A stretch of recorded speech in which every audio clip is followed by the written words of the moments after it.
Welcome students. आज का जो हमारा टॉपिक है वो है एफिशिएंसी। एफिशिएंसी को डिफाइन करने से पहले हम इसके लिए एक बैकग्राउंड बना लेते हैं।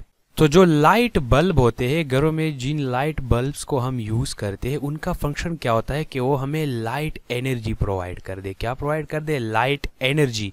और हम उनको इनपुट में देते हैं इलेक्ट्रिक एनर्जी, यानी इन लाइट बल्ब को हम इनपुट में इलेक्ट्रिक एनर्जी देते हैं और हमारा रिक्वायरमेंट होता है कि वो हमें लाइट एनर्जी देती है।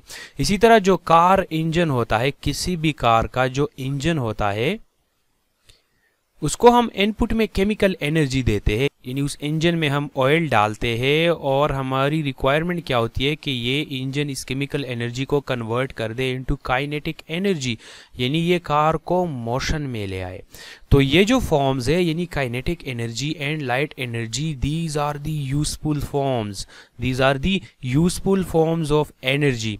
Why these are the useful forms of energy? Because हमें चाहिए लाइट बल्ब से लाइट एनर्जी और कार इंजन से हमें चाहिए काइनेटिक एनर्जी। तो हमें ये फॉर्म चाहिए, इसलिए ये हमारे लिए क्या है? यूजफुल फॉर्म्स है। तो अगर हम इन लाइट बल्ब्स और कार इंजन को इनपुट में एनर्जी देते हैं, electric energy and chemical energy, तो ये हमें सारा का सारा इनपुट एनर्जी यूजफुल फॉर्म में कन्वर्ट करके नहीं देता।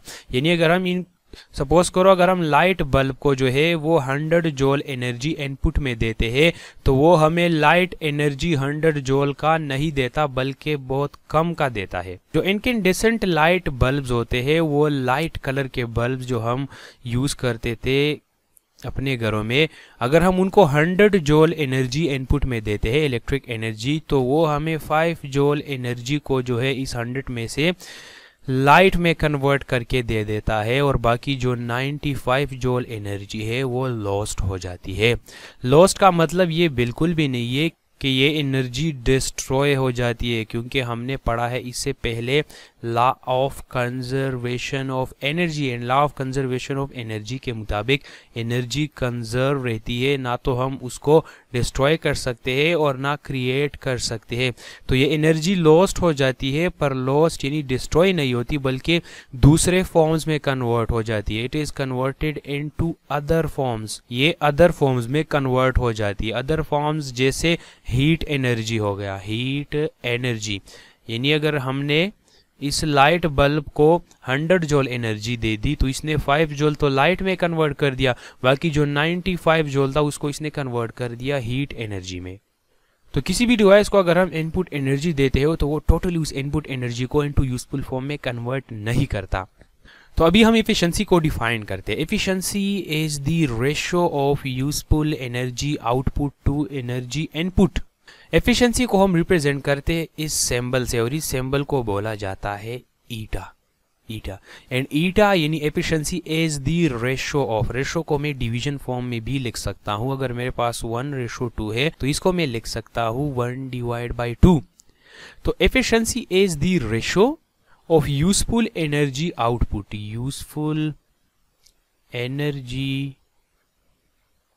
output to energy input, to energy input, यानी जितना एनर्जी हमने इसको इनपुट दे दिया कितना वो आउटपुट में कन्वर्ट करेगा। इस तरह अगर मैं वर्क के टर्म में लिख लूँ तो ये हो जाएगा useful work output, useful work output ratio work input, work input. तो सिंबल्स में अगर मैं इनको लिख लूँ तो energy output ratio energy input and work output ratio work input. तो ये एफिशिएंसी के फार्मूलाज है।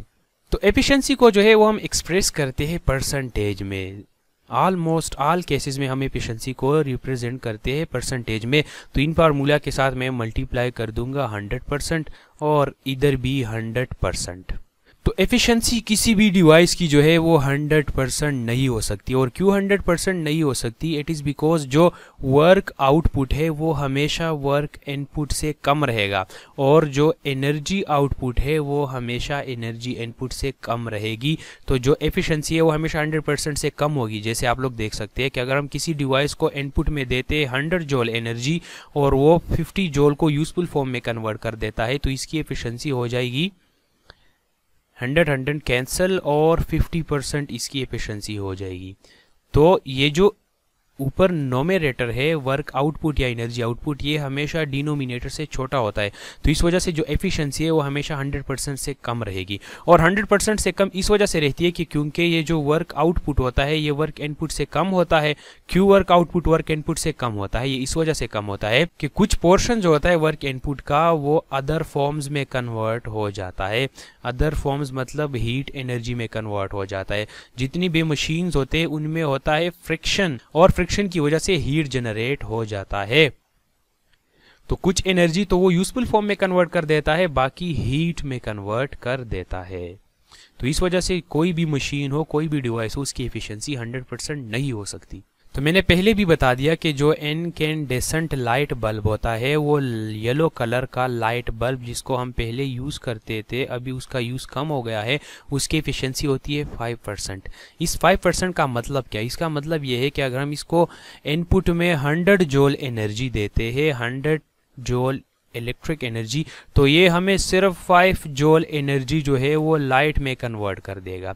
इस 100 में से 5 जूल लाइट में कन्वर्ट कर देगा, बाकी जो 95 जूल रह गया उसको कन्वर्ट कर देगा हीट में। इसी तरह जो फ्लोरेसेंट लाइट्स होते हैं, फ्लोरेसेंट ट्यूब होते हैं जो कि ये वाइट लाइट देते हैं, आजकल हम इसको यूज़ करते हैं, इसकी एफिशिएंसी होती है 20%। यानी अगर हम इनपुट में 100 जूल एनर्जी दे दे तो ये हमें आउटपुट में लाइट 20 जूल का देगा, बाकी जो 80 जूल रह गया उसको कन्वर्ट कर देगा हीट में। तभी तो हमारे रूम्स जो है लाइट ऑन करने से उनका टेम्परेचर बढ़ जाता है, क्योंकि ये लाइट्स हमें लाइट एनर्जी के साथ साथ हीट भी देते हैं। तो आप लोग देख सकते हैं कि जो इनकैंडेसेंट लाइट होता है उसकी एफिशिएंसी कम होती है, और जो फ्लोरेसेंट ट्यूब होते हैं उनकी एफिशिएंसी ज़्यादा होती है। तो तभी जो है हमारे घरों में इन इनकैंडेसेंट लाइट बल्ब्स को जो है फ्लोरेसेंट ट्यूब से रिप्लेस किया जा रहा है। तो ये कुछ डिवाइसेस की एफिशिएंसीज जो है आप लोगों के बुक में गिवन है। इलेक्ट्रिक जनरेटर की जो एफिशिएंसी है वो 98% है, यानी अगर हम इसको 100 जूल इनपुट एनर्जी देंगे तो वो आउटपुट में हमें 98 जूल यूजफुल एनर्जी देगा। हाइड्रो इलेक्ट्रिक पावर प्लांट की एफिशिएंसी 95% होती है। जो इलेक्ट्रिक मोटर होते हैं जिनको आप लोग क्लास 10th में पढ़ेंगे उनकी एफिशिएंसी 95% होती है। होम गैस फर्नेस की एफिशिएंसी 85%, विंड जनरेटर की 55%, फॉसिल फ्यूल पावर प्लांट की 40%, ऑटोमोबाइल इंजन की 25%, फ्लोरेसेंट लाइट की जो एफिशिएंसी होती है वो 20% होती है, और इनकैंडेसेंट लाइट की जो होती है वो 5% होती है। तो यहाँ से ऊपर जितनी भी एफिशिएंसीज गिवन है इनको याद रखने की ज़रूरत नहीं है, ये जस्ट आप लोग की अंडरस्टैंडिंग के लिए थी कि आप लोग को पता चल जाए कि एक डिवाइस कितना एफिशिएंट है। ये जो फ्लोरेसेंट लाइट और इनकैंडेसेंट लाइट बल्ब की एफिशिएंसी है ये आप लोगों ने याद रखनी है, क्योंकि जब आप लोगों ने एफिशिएंसी को एक्सप्लेन करना होगा पेपर में तो आप लोग इन एफिशिएंसीज को यूज़ करके एक्सप्लेन कर सकते हैं। तो इस वीडियो में इतना ही, आगे वाली वीडियो में हम बात करेंगे इलेक्ट्रिक पावर के बारे में। तब तक के लिए अल्लाह हाफिज़।